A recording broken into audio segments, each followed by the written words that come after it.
Welcome to Dr. Balga's podcast for the Curious Doc.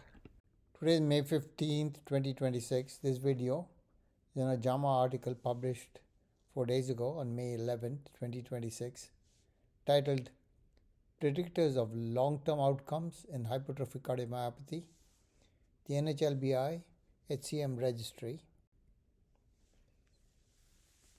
The current AHA, ACC, and ESC risk models mainly predict sudden cardiac death and incompletely capture heart failure risk.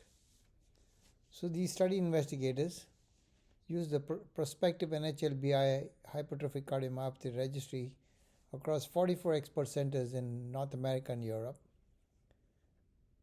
from April 2014 to April 2017. Study cohort comprised of 2,750 who were enrolled, 2,698 where patients were analyzable after exclusion of phenocopies and withdrawals. 71% were male, mean age 50 years. 16% were underrepresented racial and ethnic groups. Patients underwent health questionnaire, biomarkers, genotyping of 36 cardiomyopathy genes, and contrast and enhanced cardiac MRI with late gadolinium enhancement quantification. They followed up these patients for a mean period of 6.9 years with annual telephone and records review, adjudicated outcomes by expert committee.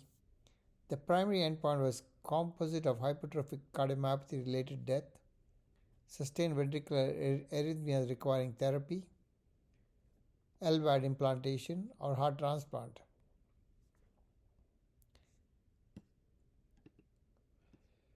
The statistics included elastic net regression for variable selection, followed by Cox proportional hazards modeling, discrimination assessed using C index. What did they find?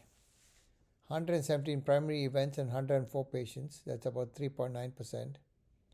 63 deaths, including 34 sudden cardiac deaths. 77 sudden cardiac death or ventricular arrhythmia events occurred in 69 patients. Primary predictors: late gadolinium enhancement percentage hazard ratio of 1.86 per 10 unit increase. The p-value was less than 0.001. Additional predictors included LV mass index hazard ratio, p equals 0.03. Left ventricular end systolic volume index hazard ratio was 1.28, p-value less than 0.001. History of heart failure hazard ratio was 2.89, p-value less than 0.001. Biomarker signal: long-term NT-proBNP hazard ratio 1.41 per log unit increase. The p-value was less than 0.001. Sudden cardiac death model: late gadolinium enhancement percentage hazard ratio was 1.92, p-value less than 0.001. LV mass index hazard ratio was 1.12, p-value equals 0.004. LVF hazard ratio is 0.68, p-value equals 0.004. And let the log of NT-proBNP with hazard ratio is 1.39, p-value equals 0.003.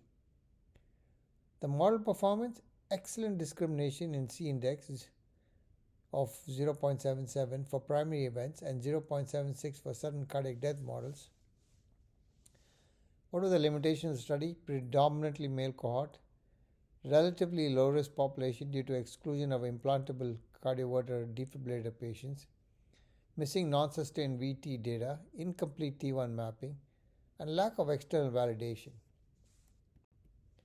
Key takeaways: late gadolinium enhancement of equal to or greater than 9% of LV mass substantially increased adverse event rates and may outperform traditional threshold-based risk markers. 3D cardiac MRI metrics such as LV mass index outperform isolated wall thickness measurements for risk stratification. NT-proBNP emerged as a robust biomarker for sudden cardiac death and heart failure outcomes.